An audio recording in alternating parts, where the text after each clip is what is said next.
auquel j'appartiens. Quand il me prend dans ses bras, qu'il me parle tout bas, je vois la vie en rose.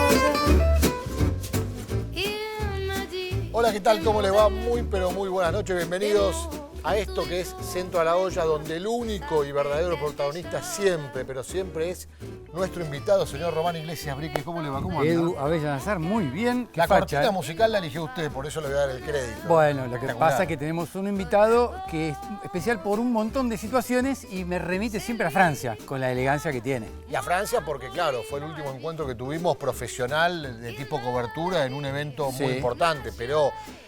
Jean-Paul Belmondo y tantos otros no lo identifican perfectamente. Periodista, maestro de periodistas además. Maestro de maestros. No solo maestro de maestros, fundador y codirector de unas escuelas de periodismo más importantes de la Argentina. Trabajó en una cantidad impresionante de medios. Autor de libros, sí, además, claro. Y defensor de algo porque sí. Porque él escribe sobre un tema en particular y mucho, y lo hace muy bien, pero no porque tiene un interés detrás de escena, sino porque lo hace de corazón. Y por convicción, un tipo de absolutas convicciones, y nosotros lo conocemos, así que lo vamos a disfrutar mucho. Cuando se trata de un periodista, para nosotros es mucho mejor, y hoy nos vamos a sentar con él. Por supuesto, así que quédense aquí en Centro de la Olla. Hoy recibimos a un periodista muy respetado y querido por todos, que siempre tuvo una mirada profunda y apasionada sobre el deporte. Desde muy chico ya jugaba con relatar partidos imaginarios desde la ventana de su casa de la infancia en Palermo. La radio, los domingos de fútbol, las noches de boxeo despertaron en él el gen del periodismo. Eligió el rugby como su especialidad, inspirado por su padre, pero su voz trascendió más allá del juego. Supo ver en el deporte una forma de contar la vida. Con 45 años de trayectoria en la profesión, cubrió 6 mundiales de rugby, gira de los Pumas, eventos de tenis y también el Mundial de Fútbol del 98.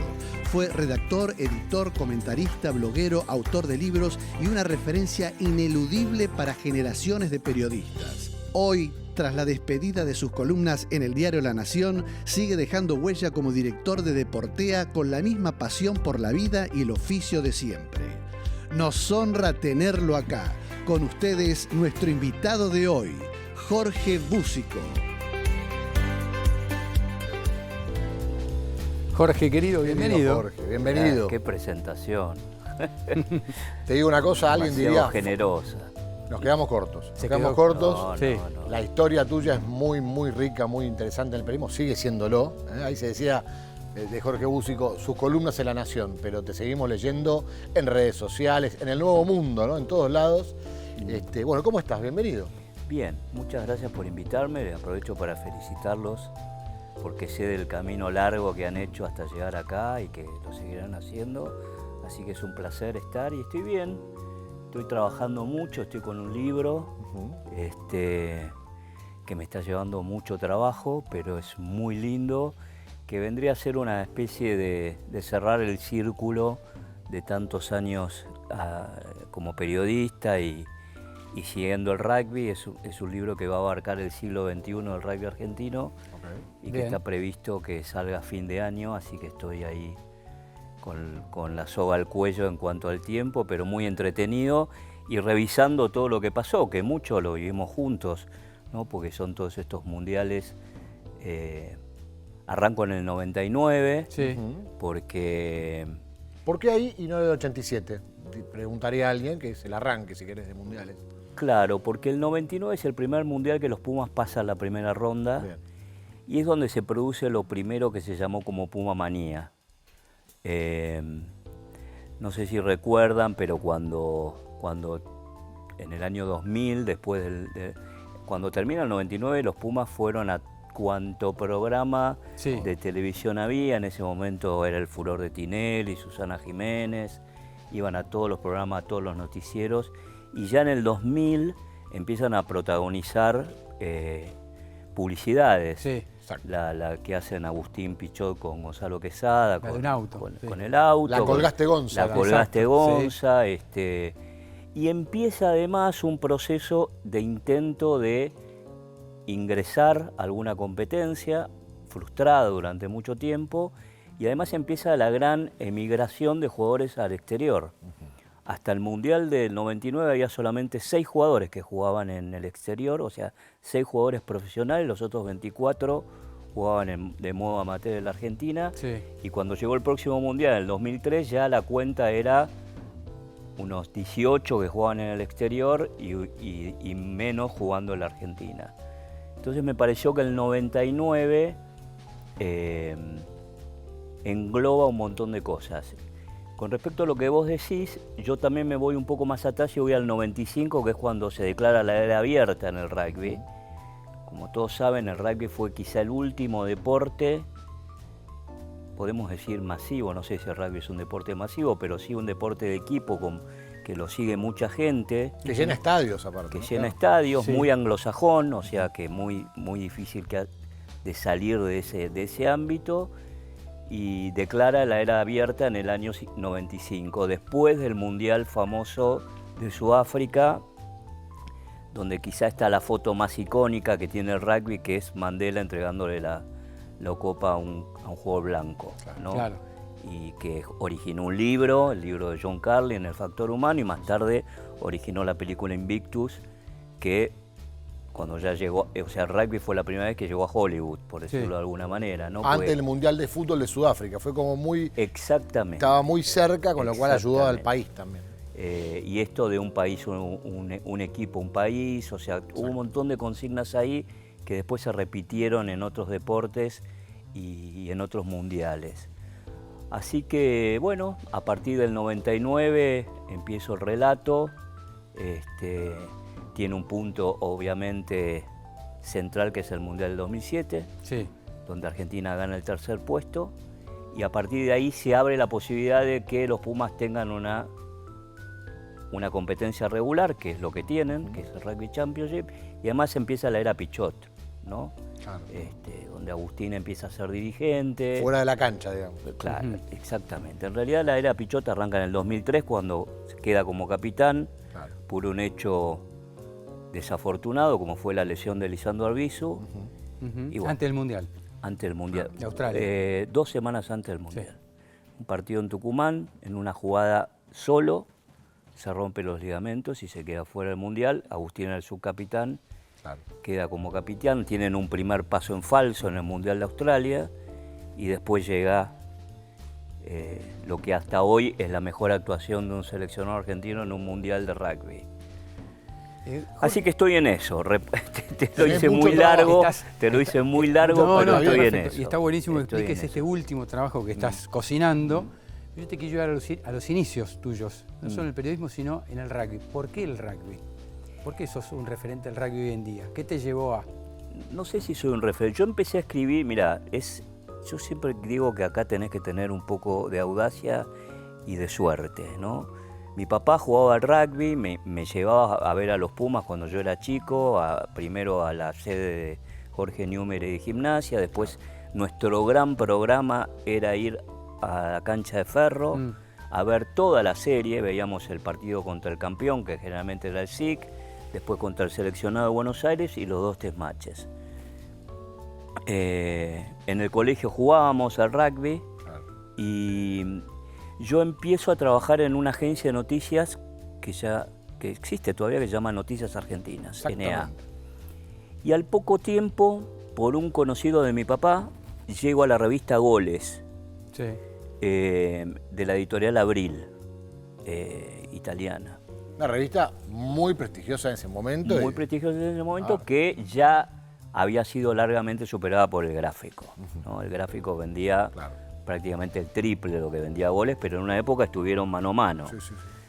Creo que todos nos iniciamos con el gráfico, ¿no? Sí, claro. O sea, sin lugar a duda. En mi caso, yo creo que aprendí a leer con el gráfico. O sea, fue mi primer material de lectura. Lo llevaba dentro me lo compraba papá y lo llevaba dentro de los cuadernos. Y en clase leía el gráfico. Al colegio, claro. Lunes a la noche en la capital federal, los martes en todo el país. Bueno, yo vivía en la capital federal, el lunes a la noche estaba parado en el kiosco de Pueyrredón y Juncal y el diario ya sabía que el primer ejemplar que salía me lo daba. El día que salió campeón Río en el 75 estuve a las 6 de la tarde esperándolo. Lo que había sido ese momento. Bueno. El olor del gráfico, aparte, el olor de esa, sí, de esa y además todo. era una época donde no había televisión, o sea, los partidos no se televisaban, o sea que el gol era como te lo contaba el gráfico. Claro.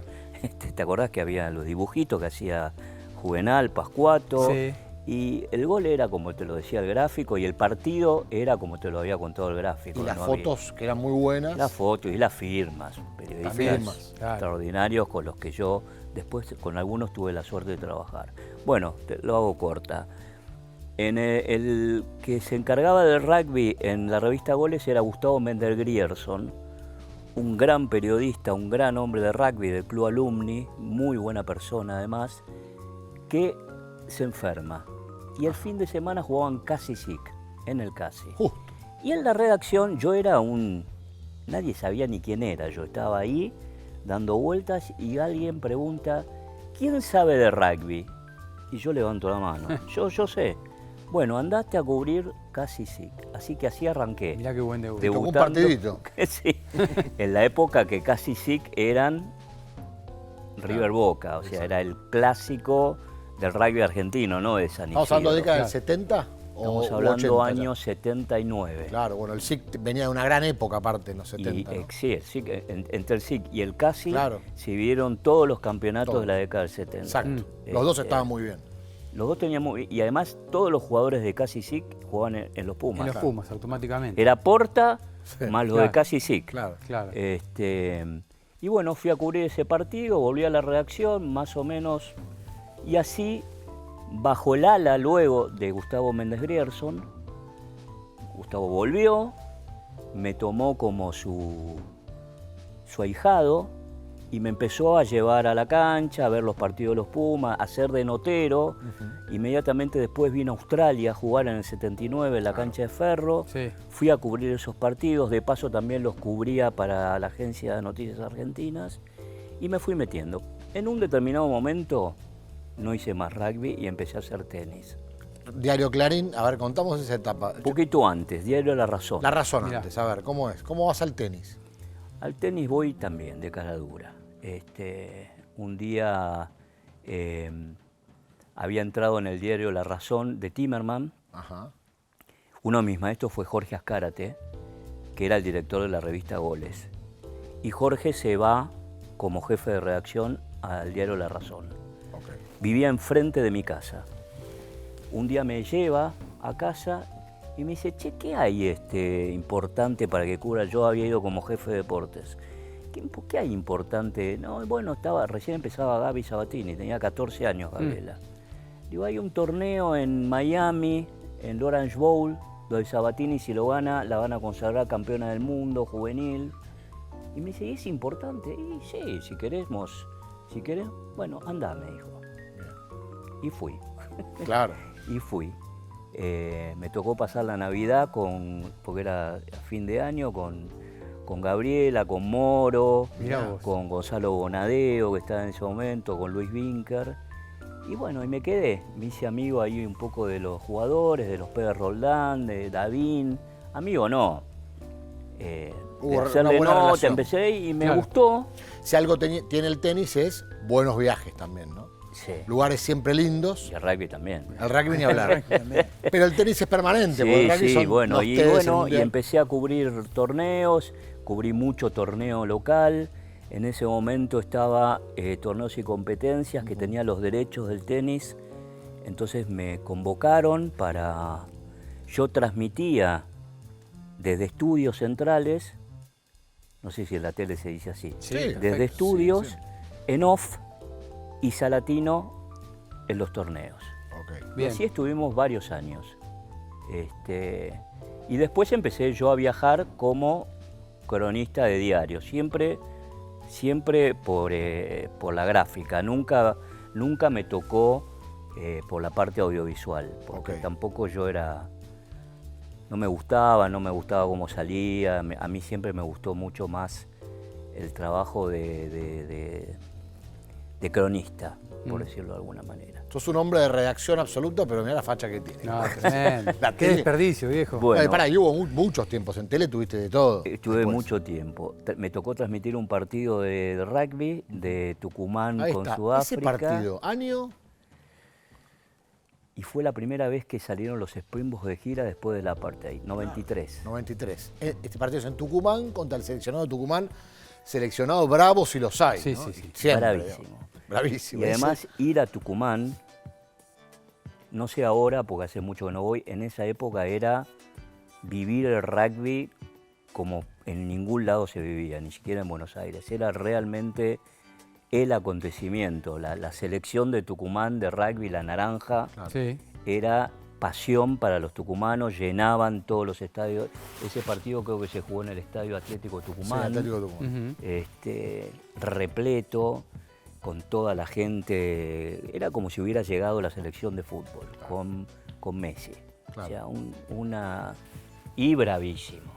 Bravísimo. Otro rugby, ¿no? Otro rugby. Otro o sea, mundo, otro otras deporte. leyes. No había videoref. Claro. O sea que las piñas volaban, el piso era.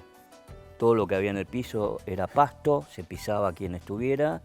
Y en la primera jugada, no me olvido más, hay un scrum y se empiezan a agarrar a trompadas. De entrada. Recién arrancado el partido. Recién arrancado el partido. Tucumán venía de perder con Buenos Aires el sábado en Ferro, ese partido fue un miércoles. Y venían, porque medios como que los chorearon ese partido, y venían furiosos los sudafricanos. Y los tucumanos iban al frente como locos. No sé Mirá, si ahí está. Ahí está la imagen, mirá, a ver si Iban tenemos al el frente relato como de fondo. locos en la época de Pablo Garretón, del Cheto Claro. Santa María, de Boapse, de Lefort. Se les paraban a cualquiera, le empataron a Francia, Sí, no, y además, le Jorge, ganaron a Francia. En Eran, esa época se usaba que los seleccionados jueguen contra provinciales. claro, eran las giras largas, que ya Claro. después del profesionalismo se terminaron. Se terminó todo. O sea, venía a Sudáfrica y jugaba primero contra el campeón de Buenos Aires. Claro. Después jugaba contra el seleccionado de Buenos Aires. Después iba a Rosario, a Mendoza, a Tucumán. Generalmente esas eran las 3 plazas que iba. Y después venían los 2 test match. Claro. O sea, eran 7 partidos. Tremendo. Giras de 2 Y ese meses. partido fue el segundo. Y es más, este partido, los sudafricanos, que dicen que fue la batalla de Tucumán, les dice que fue muy importante para ellos para 2 años después ganar el Mundial. Mirá vos, claro, está muy cerca. Los Springboks dijeron eso. Los Claro. Springboks. Claro. Los Springboks se terminan, o sea, cuando Mandela sale libre, Sí. hay elecciones, se termina la parte, por Sí, decirlo de alguna de alguna manera. manera. Sí. Vuelven a competir. Vuelven a competir. Y al primer lugar que vienen es Argentina. Recordemos la historia anterior de los 80 cuando se inventa ese seleccionado de Sudamérica, ¿no? Sudamérica es Hispanoamérica. Claro, Que era claro. Argentina. Argentina no solamente es el país que violó el apartheid, Claro. o sea, el boicot internacional al apartheid. Recordemos que Sudáfrica no podía jugar ni mundiales de Exacto. fútbol, Nada. ni Juegos Olímpicos. Eran muy fuertes en el hockey, tampoco podían jugar hockey. Algo parecido a lo que le pasa a Rusia hoy Exactamente, con la guerra. exactamente. Pero Rusia, por ejemplo, sí, más o menos lo Parecido, mismo. Sí. digo, para que se Por entienda. ejemplo, Sudáfrica, había algunas excepciones, porque la Fórmula 1 se corría en Sudáfrica, en Kyalami. De hecho, Claro. Lole Reutemann corre en Kyalami. Había torneos de golf en Sudáfrica, pero el rugby lo violó Argentina en realidad por querer devolverle a Sudáfrica esa gira del 65 que significó el nacimiento de los Pumas, pero también lo violaron los neozelandeses, los ingleses y los australianos en su momento. Hablaste de los estaba Pumas. por caer, sí. Sí, no, imposible preguntarte no preguntarte por ser Puma y tu historia con los primeros Pumas. Fuimos al 65 y vos conocés a esos referentes de primera mano. Estuviste con muchos, algunos ya no están. Pero ¿cómo fue hacer ese libro y recorrer la historia del nacimiento de los Pumas? Hablaste de Sudáfrica. Sí, Justo. ese libro es una idea de mi gran amigo, lamentablemente que ya ha partido, Richard Sabanes. Richard tenía una editorial, yo me había hecho muy amigo de Ricardo porque Ricardo nos edita el primer Ser Puma cuando él estaba en la editorial Planeta. Él se va de Planeta y arma un sello que se llamaba Clubhouse. No, perdón, en ese momento se llamaba Zona de Tackle y después se llama otro que se llama Clubhouse.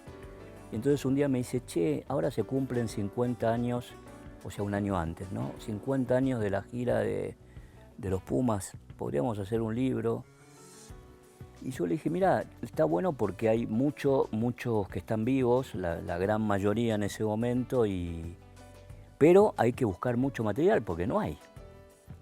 No hay, salvo, no, hay muy poco, había muy poco. Claro. El único diario que lo cubrió fue La Nación, la gira, y el gráfico, que fue Hugo McKern. Perdón, el único medio que la cubrió fue el gráfico, que fue Hugo McKern. Y Hugo estaba muerto también.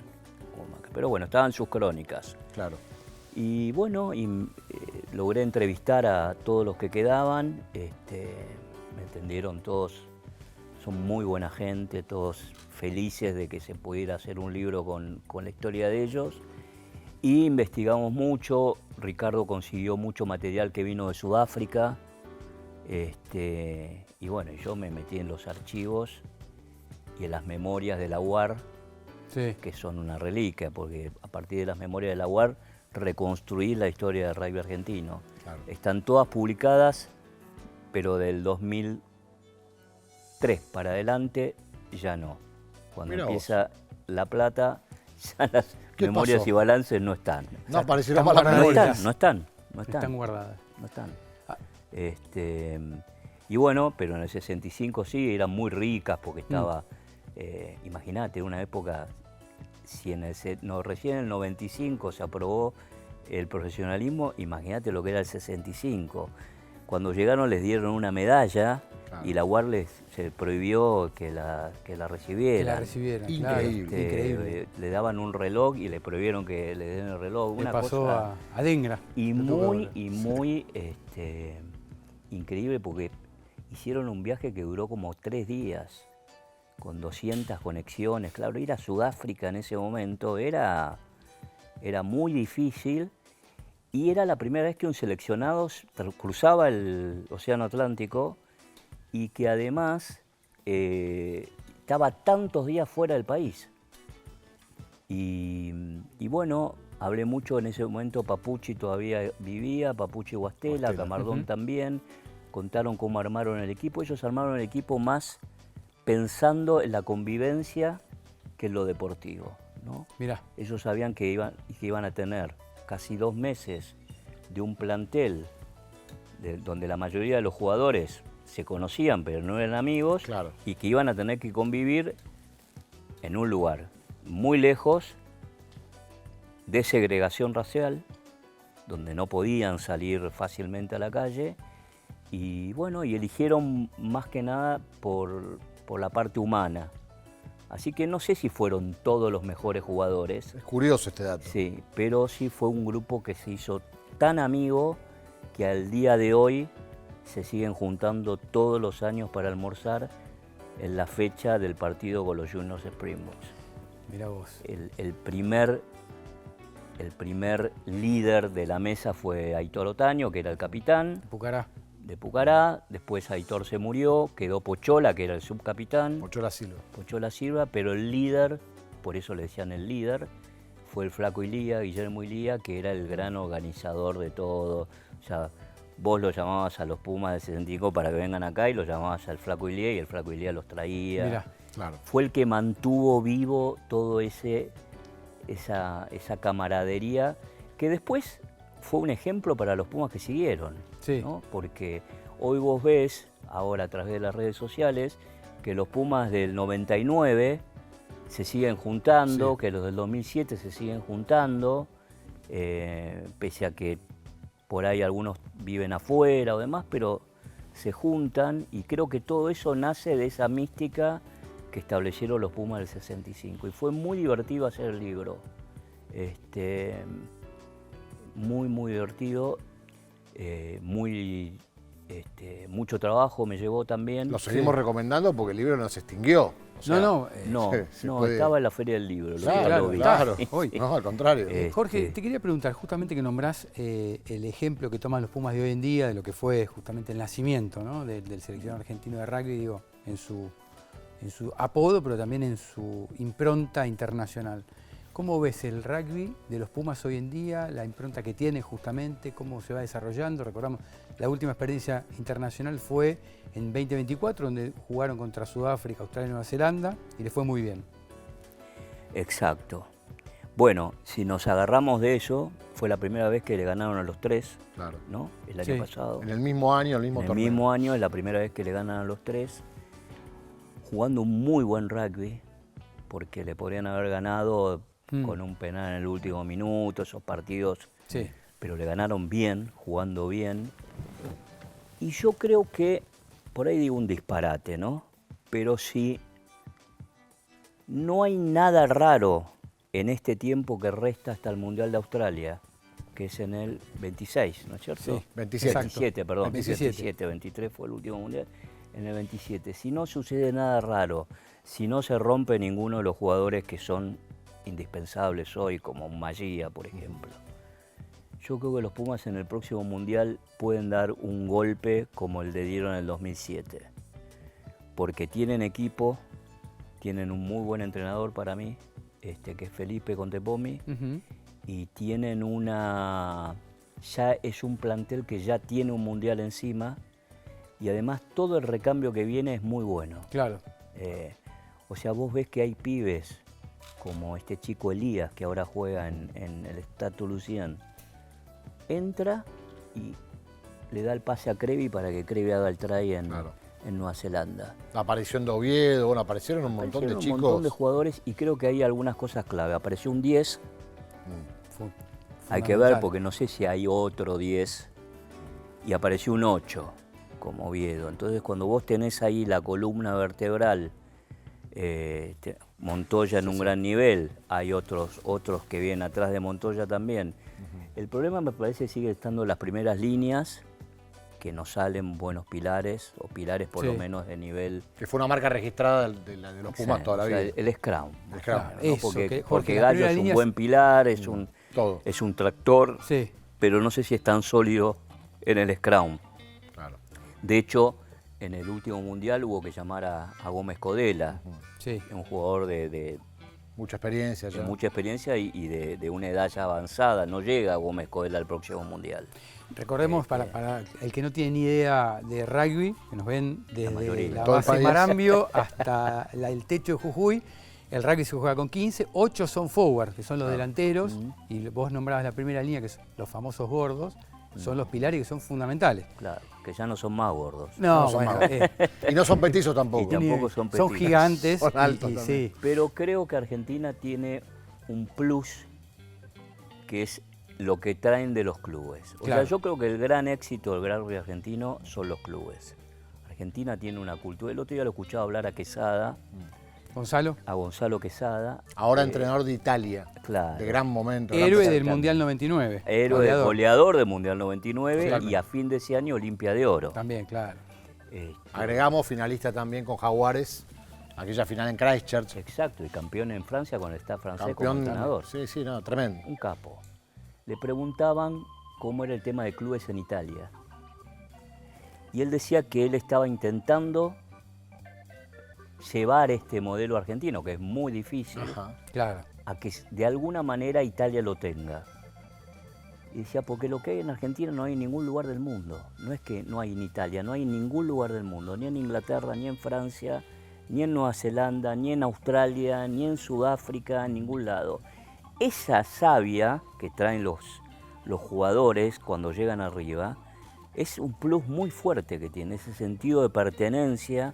Realmente juegan por sus clubes, por sus amigos, y además es el único seleccionado 100% nacional. Autóctono, ¿no? Como se dice. Claro. La palabra es esa. Argentina no importa jugadores de otros países. No importa jugadores, no. Nacionaliza. Entonces eso hace que también sea un seleccionado 100% argentino. Es algo que mucha gente por ahí no sabe, ve los All Blacks y se han nutrido históricamente de las islas del Pacífico. Sí, más allá de que tiene una... Sí, nadie puede discutir el gen neozelandés. Por eso yo creo que también es un éxito Sudáfrica. Por eso creo que Sudáfrica tiene 4 mundiales encima, porque también es 100% sudafricano y tienen un sentido de pertenencia que creo que ellos han logrado el tema de la integración racial muy bien. Exacto. De hecho, hoy creo que hay casi más jugadores negros que jugadores blancos. Recordemos que en el 95 estaba Williams, había uno negro. Uno solo. Uno solo.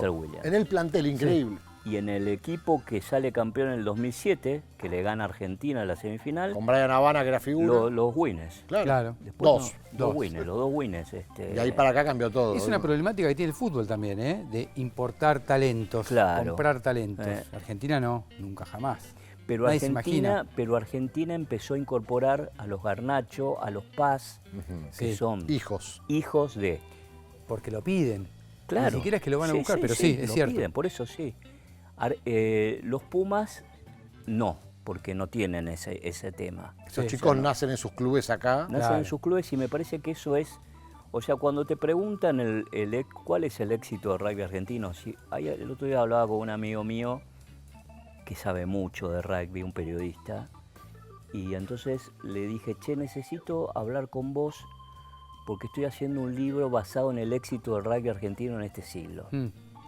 Y cuando nos sentamos me dice, ¿el éxito del rugby argentino? Me dice, rugby nunca salió campeón del mundo, no tiene una medalla de oro, el básquet tiene una medalla de oro, el hockey sobre césped tiene una medalla de oro. El Seven alcanzó el medallero, el Seven ahora que empezó. Sí, pero no de oro. En los Olímpicos no de oro. Tenemos bronces.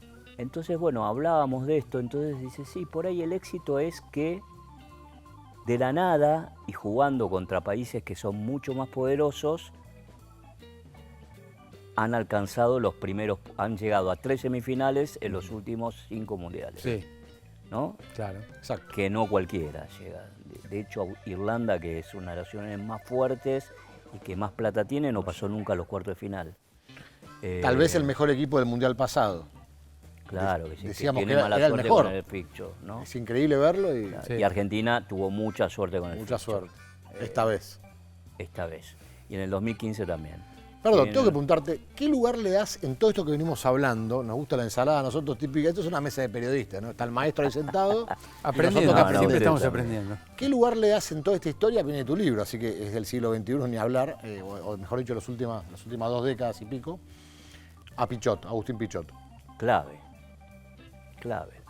Sin Pichot no habría Rugby Championship, ni hubiera habido Super Rugby, ni hubiera habido presencia Pichot fuerte. dirigente. Sí. No hubiera entrado el dinero que entró, no hubiera tenido Rugby Argentino una presencia internacional como la que tiene hoy, no estaría discutiendo aún en desventaja con los grandes. No nos olvidemos que Agustín llegó a ser vicepresidente de World Rugby. Sí. ¿No? Y estuvo a esto de ser presidente. Sí. Pero creo que el rugby argentino tiene 2 grandes virtudes, sus clubes y Pichot. ¿No? No es que ¿cómo Pichot es eso? Tiene 2 grandes factores, dijiste. Sí. Los clubes y Pichot. Sí. Esa convergencia hizo que los Pumas tuvieran una competencia internacional, que se desarrollara un plan de alto rendimiento en la Argentina, que la World Rugby tuviera en cuenta a la Argentina y empezara a destinar mucho dinero.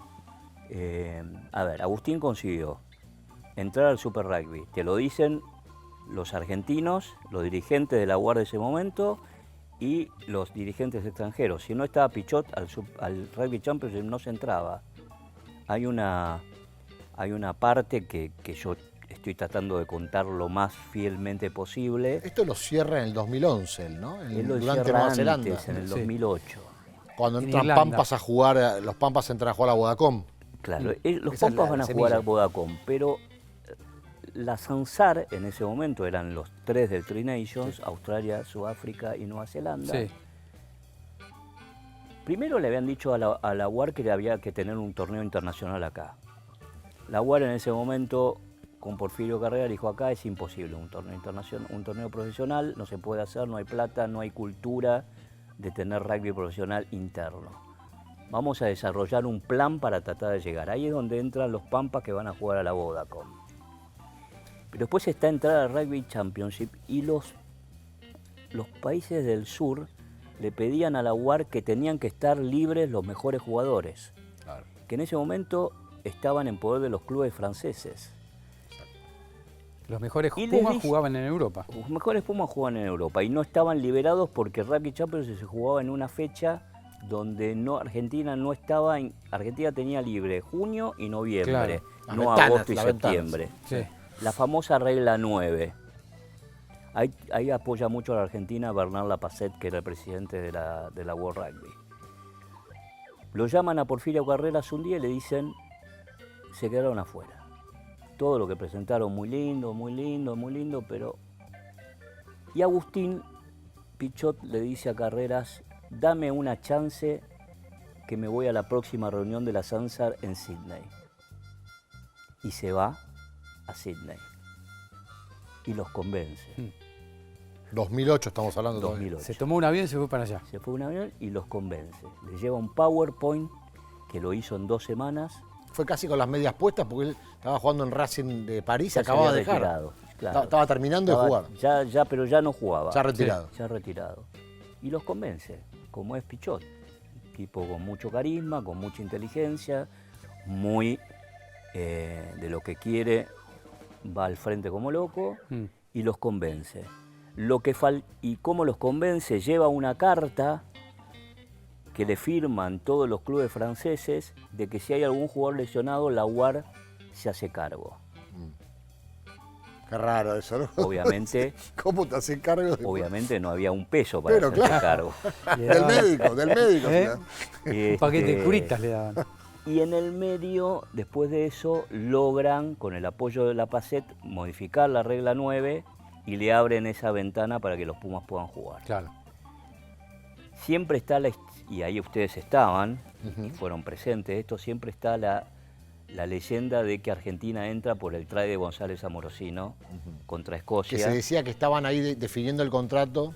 Según Pichot ya estaba cerrado, pero el contrato se firma después. Mundial de Nueva Zelanda, esto 2011. Era partido... zona de fase de grupos y el último partido que los Pumas tenían que ganar para pasar. Era el penúltimo, porque después tenían Georgia, que lo iban a ganar, se suponía que lo ganaban, después les costó Georgia, pero con Escocia si perdían quedaban afuera. Sí. El partido... Tengo una anécdota que vos seguro no te la acordás, vos estabas al lado, pero tampoco se la acordás. Yo me levanto, faltaban 10 minutos, perdían los Pumas, ganaba Escocia, lluvia, partido horrible. Wellington, y me levanto para ir al baño y paso por al lado de él y le digo, nos volvemos a Buenos Aires. Mira. Y él me dice, no, tranquilo. ¿Qué Cuando vuelvo, está el try de González Amorosino. Mirá vos, Jorge, no me acordaba de eso. Es interesante. Estaba en esa cabina. Porque yo soy un eterno pesimista, entonces con el fútbol también. Claro. Aparte no salía nada, estaba jugando Felipe mal con la costilla, ¿te acordás? Sí. Que lo buscaban todo el tiempo. Partido horrible. Lluvia, vos sabés frío. Que bajo de... Es muy curioso, pero bajo de esa cabina para ir a la zona de vestuarios, de zona mixta en realidad, que estábamos todos ahí, 2011, y el partido no sé por qué no había terminado. Y me acuerdo perfecto de verlo a Pichot, no en la zona de dirigentes, que era dirigente, sino parado en la boca de acceso de la platea, del Westpac Stadium, así se llama el estadio. Exactamente. Y lo veo con la cara de... Nunca sufrió tanto en su vida, creo. Como jugador seguro que no.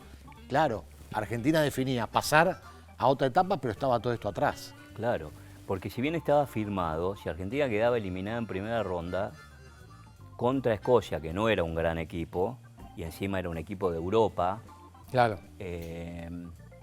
No estaba... O sea, había como una cosa, ¿viste? Como te firmamos y no pudiste pasar la primera ronda y esperemos 4 años más, ¿viste?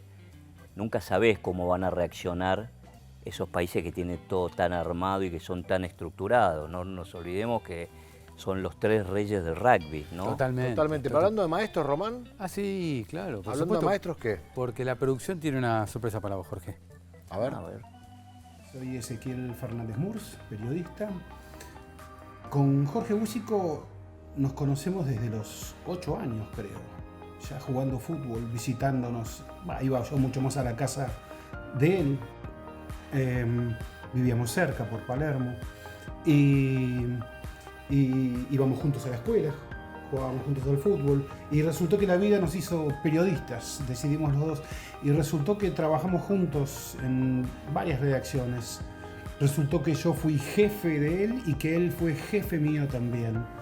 Y que aún así, la amistad siempre se mantuvo en pie. Eso para mí es como sagrado en el vínculo que tengo con Jorge. Pero además juega en todo esto una profunda admiración hacia el profesional, no solo hacia mi amigo, sino hacia el profesional Jorge Búzico, porque a mí me gustan mucho los periodistas que, tal su calidad, no necesitan subirse a una mesa y golpearse el pecho para decir lo que piensan, pero aún así expresan lo que piensan. Sabemos quiénes son, y eso mucho más allá del medio en el que trabajen, son ellos. Y Jorge Búzico siempre fue él, Jorge Búzico. Entonces es como yo dije que era mi amigo y le tengo un afecto enorme, y sé además que es un afecto que seguirá toda la vida. Entonces saber que ese amigo por el que tengo ese afecto es además ese profesional, y eso me llena de orgullo. Te mando un abrazo enorme, querido Jorge. Chao. Creo que no me podrían haber hecho mejor regalo que este. En serio te digo. Ezequiel es un maestro. Porque es el mejor de todos, ¿no? Creo que vamos a coincidir, es el mejor de todos. Y yo crecí admirándolo a Ezequiel, pero no crecí en el periodismo. Crecí de chico admirándolo, porque Ezequiel era un líder en el colegio nuestro. Nosotros íbamos al colegio San Agustín y nos conocemos de los 7 años. Y vivíamos muy cerca. Yo soy hijo único. Los Fernández Mur son 7, varones todos. Entonces, por eso él venía más a casa que a la casa de él. Se escapaba. Y nada, y yo lo admiraba. Y esta cosa que te decía al comienzo de la suerte. Terminamos el colegio y mi padre era de los que decían que había que estudiar una carrera tradicional. No me salía la palabra, tradicional. Derecho. Medicina, etc. A ingeniería, mi papá era ingeniero. Yo termino el colegio y toda mi vida quise ser periodista. O sea, lo tenía clarísimo que quería ser periodista. No. Vamos a meternos en alguna universidad. El papá de un íntimo amigo mío era médico. Pablo Petrone, un gran amigo mío, como mi hermano. El papá era médico y yo lo veía como un ídolo, era muy gracioso y era un gran médico además. Entonces con Pablo nos metimos en medicina. Mirá. Esta historia es buenísima porque además habla de lo que fue el país. Rendimos el examen de ingreso en el peronismo, año 76. Sí. Lo rendimos en primeros días de marzo del 76. Justo a la época del golpe. El 24 de marzo es el golpe. Sí. Nos dan las notas después del 24 de marzo. Entraban solamente los 800 mejores notas. Había como 5.000 inscriptos. Con Pablo dijimos, no entramos ni locos. Sacaron eso y pusieron que entraban todos de 4 para arriba. Yo me saqué 4.25. Mirá. Mi amigo sacó 3.75, no entró. El hijo del médico no entró, entré yo. Y la verdad es que el primer día que llegué y me pusieron una mesa todo con fiambres, dije, esto más para mí, casi me desmayo. Claro. Pero seguí, porque como el viejo decía que había que seguir, seguí hasta que en un momento quedé afuera de la facultad porque había que dar un examen, no lo di bien, nunca me gustó estudiar, así que imagínate que medicina, que tenés que estar... Tenía un amigo mío con el que estudiaba medicina y un día la mamá le dijo, ¿por qué no estudiás vos solo? Porque con él te vas a atrasar. Yo lo menos que hacía era estudiar. Bueno, y entonces me quedé, era marzo o abril del año 78 y yo ya estaba todo cerrado. Digo, o me quedo un año sin hacer nada y mi viejo me echa de casa o hago lo que yo quiero. Y año del Mundial acá, Mundial de Fútbol. Mundial acá. Y lo llamo a un amigo de mi papá y me dice, mirá, ya está todo cerrado, pero anda al círculo de la prensa, que hay unos amigos míos que son directores, y decirle que vas de parte mía. Voy al círculo de la prensa y a la semana estoy entrando y ¿quién sale? Ezequiel. Mirá vos. Que se había metido en periodismo también. Terminó, se metió en una cosa, no sabía qué hacer. En un verano un amigo le dijo, ¿por qué no te metes en periodismo? se meten, pero... Y Ezequiel me dice, hay un puesto libre en la agencia donde estoy trabajando, nene, ¿por qué no te vas a probar? Enseguida, sí. Entonces yo le dije, mira, Ezequiel, le dije la verdad, en mi vida escribí una carta. Anda igual, me dijo, anda igual. Y venía Bilardo con el Deportivo Cali a jugar la final de la Copa Libertadores contra Boca, el Boca de Lorenzo. Sí. Me llaman un día, yo había ido a la mañana a escribir, a ver cómo andaba. Me dijeron, cualquier cosa te llamamos, me llaman para que vaya a cubrir la llegada del Deportivo Cali. Tenés que hacer todo rápido, me dijeron. Llegué, venía Bilardo, lo abordo a Bilardo. Y Bilardo me dice, no, ahora me tengo que ir a hacer una nota a Canal 13, cuando voy, no, pero necesito ahora hablar con usted. Y tomé testimonio de los jugadores, pasé rápido la información y eso fue mi gol. Mirá vos. Totalmente. Al otro día me llamaron, andé a cubrir el entrenamiento de Deportivo Cali. ¿Sabes dónde se entrenaba Deportivo Cali? En los bosques de Palermo. Mirá cómo cambiaron las cosas, todos con ropa de cualquier equipo. Me acuerdo que estaba Falcioni, claro. Había varios argentinos. Y ahí quedé. Entonces, en NA, yo trabajaba al lado de Ezequiel. Y fue mi maestro. O sea, fue el tipo que yo miraba cómo había... Ezequiel ya ahí era un monstruo. Sí. Escribía 5 cables en 10 minutos y todos brillantes. Así que bueno. Un fenómeno. Y somos muy amigos. Él fue mi jefe en la agencia DIN. Sí. Cuando se crea DIN, sí. Él me lleva, él lo nombran jefe de deportes y me lleva a trabajar a mí a la sección. Y después yo fui su jefe, pero muy poquito, hasta me da vergüenza decirlo, en Página 12. Mirá vos, Diarios y Noticias. En Página 12, mirá vos. Página 12 que trabajé con tu papá. Calle Belgrano, sí señor. La calle Belgrano. Con el señor Eduardo Iglesias Bricles. Qué grande. Vos sabés que tenemos un momento ahora de brindis. Quien heredó el talento del amigo, sin duda. No, y la facha, dicen muchos. Y la facha. Y la facha, dicen muchos. Este sí que... Este es nuestro Jean-Paul Belmondo del periodismo. Jorge, tenemos un momento final de brindis que queremos compartir con vos paraditos. Y ahí vamos a hablar de periodismo. Ya no de los Pumas, de rugby, vamos a hablar de periodismo. Del periodismo lo que más nos gusta. ¿Te quedás un ratito? Sí, claro. Dans ses bras, qu'il me parle tout bas, je vois la vie en rose. Il me dit des mots d'amour. Seguimos aquí, gran momento con Jorge Búzico, señor. ¿Qué pasó? Me pasa el tubito. Y por supuesto, Jorge, vos sabés que en este momento de brindis nosotros tratamos de buscar algo diferente, ¿no? Un espacio donde Román mete siempre una pregunta de esas por abajo del cinturón. Mentira, no va a pasar. No va a pasar, no va a pasar. Ya me conoces, Jorge, así que ese chiste no te funciona. Sí. Bueno. No, bueno, la verdad es que gran charla, Jorge, gracias por venir. No, gracias. Le agradecemos estar allá con nosotros. Y vamos a hablar de periodismo, dijimos, en el bloque anterior, y es importante de parte tuya, un hombre muy experimentado, con libros publicados y todo, ¿cómo ves hoy en día no solo el periodismo gráfico, sino el televisivo, el radial, con la explosión de las redes y todo, como que hay un límite difuso también de quién es periodista y quién no? Es un tema complicado, ¿no? Yo como estoy a cargo de una escuela de periodismo, tengo que estar todo el tiempo mirando qué pasa, porque además todo va cambiando de un día para el otro. Hoy es más entretenimiento que periodismo, parece, hace rato ya. Sí. A ver, el deporte hace rato que es una de las culturas de entretenimiento más grandes que hay, ¿no? De hecho, todas las compañías de entretenimiento están metidas en el deporte, lo de videojuegos, lo de superhéroes, todo está vinculado al deporte. Sí. El gaming, como se dice ahora. El gaming, exacto. Para mí, el periodismo se debería basar en tres puntuales, más allá de dónde se ejerza.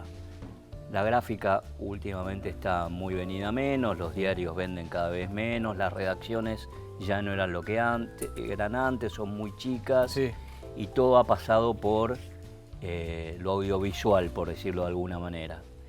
Yo creo que los periodistas tienen que ser honestos, tienen que tener ética y tienen que laburar mucho. Y yo noto que esos tres elementos últimamente están bastante en decadencia. En todas las áreas, ¿no? No solamente en la política, que por ahí es lo más visto en este momento, el tema grieta y demás, sino también el deporte también. Después hay una cosa con esto de los nuevos contenidos, que a mí la verdad que a veces me sorprende, ¿no? Cuando escucho, no, porque los nuevos contenidos, ¿qué son los nuevos contenidos? ¿Cuáles son? 5 tipos sentados alrededor de una mesa diciendo lo que comieron a la mañana. Antes, se me vino a la cabeza esto, cuando arrancaron los periodistas políticos y económicos a tener sus propios programas de televisión, porque como los diarios no le pagaban tanto, les daban un plus y le daban un espacio en los canales de televisión, en el canal Metro, que creo que sigue, todos los programas eran iguales. 2 sillones, una mesa y plantas. La planta famosa. Y plantas. Ahora lo que hay son mates y termos. Cuanta más calcamonía tenga el termo, mejor. Vos viste que son todos iguales. Todos toman mate, todos tienen el termo. El mundo del streaming, ¿no? Como si eso fuera una... Ese es el nuevo contenido, tener un termo en la mesa. Entonces, la verdad es que no, a mí no es que esté viejo, estoy viejo, no es que digan lo que se hacía antes era mejor, porque antes también se hacían cualquier cosa, pero me parece que se le ha perdido el tema de la búsqueda, del trabajo. O sea, el periodista tiene que ser alguien inquieto, curioso, tiene que andar en colectivo, tiene que andar en tren, tiene que andar en subte, transporte público, tiene que caminar la calle, tiene que leer mucho, tiene que investigar todo el tiempo. Y yo lo que veo es que alguien se sienta en una mesa y habla de lo primero que lo primero que le viene a la cabeza. Sí.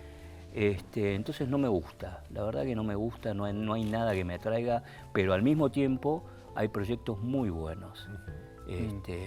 Si me dejan, nombro algunos de los que yo sigo.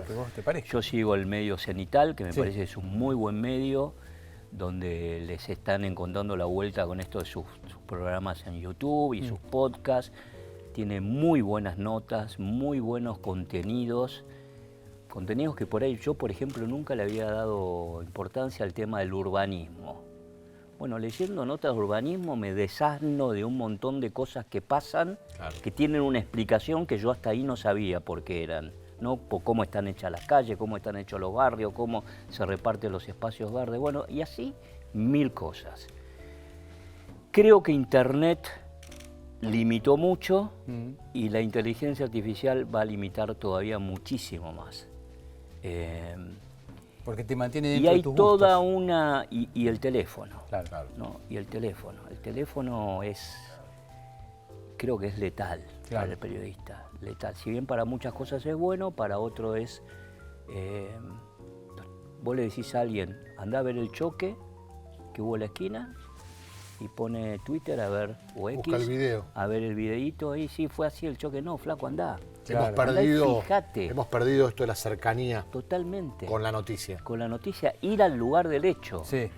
Ir al lugar del hecho. Y además, entender que no todo está en la web. A mí me está pasando con el libro, o sea, yo estoy buscando cosas que no las tenía, por ejemplo, el detalle, un hotel, el nombre de un hotel. La inteligencia artificial me tiró cualquier cosa, en montones de cosas. Mirá. Ahora, ¿qué haces? Ya, ¿no le crees? Chequeá. Esta es otra de las cosas que para mí son claves. Vamos a brindar por eso primero, por el chequeo, para volver a las fuentes del maestro. Varias veces. Deportea y TEA, bárbaro, sigue muy bien. Sí, Deportea anda muy bien. Hay mucha gente que trabaja con mucha seriedad, gente muy honesta y que baja una línea de periodismo que yo creo que todavía está viva, ¿no? Esto que hay que ser honesto, no esto de periodista independiente, periodista militante, todo eso es una sanata que cada uno lo hace para ganar más plata. Claro. En realidad el periodista tiene que ser honesto. Honesto, y tiene que ser ético y tiene que laburar mucho. Yo tengo una pregunta para cerrar. Sí, dale, a ver. ¿Qué sueños te quedan? Deben ser muchos. Los sueños de Jorge Bucci. Hiciste todo lo que podías hacer, todos los mundiales, cubriste, viajaste, escribiste, diarios, tele, y libros. la verdad que la profesión ha sido muy buena conmigo. Le debo un montón de cosas. Yo creo que cuando termine este libro, te digo, ya no veo la hora no de terminarlo, porque cuando pienso lo que me falta, creo que voy a cerrar ahí un círculo. Después me faltan cosas de hincha, qué sé yo, me encantaría ir a ver Seis Naciones, me encantaría ir a ver a los Pumas con los Lions. Yo pensé que me iba a decir otra cosa. ¿Que te encantaría ver, por ejemplo, algún equipo de fútbol campeón del mundo? ¿No? ¿Tanto? No. Sí, totalmente. Bueno, yo soy hincha de River, así que no tengo problema en decirlo. Pero sí, me quedan algunas cuestiones también familiares, pendientes, pero en lo que hace a mi oficio de periodista, creo que ya no le puedo pedir más nada. Soñemos con el partido de los Lions. Brindemos con eso. Sí. ¿Pumas Lions? Vamos, Jorge. Jorge. Muchas gracias. Muchas gracias por venir. Muchas gracias por venir. Saben que los quiero y los admiro. Es igual. Nosotros te admiramos a vos. Bueno, nos dimos un gustazo. Totalmente, un lujo acá. Hoy, de verdad, ¿eh? Sí, aquí en Centro La Olla, hasta dentro de poco. Al próximo programa. Y una cosa más. Nos hemos divertido mucho, que eso también hace parte de la profesión. Eso es parte, porque tenemos cada anécdota. Claro, hay que así divertir. Escuchá. Des mots de tous les jours, mais moi, ça fait quelque chose.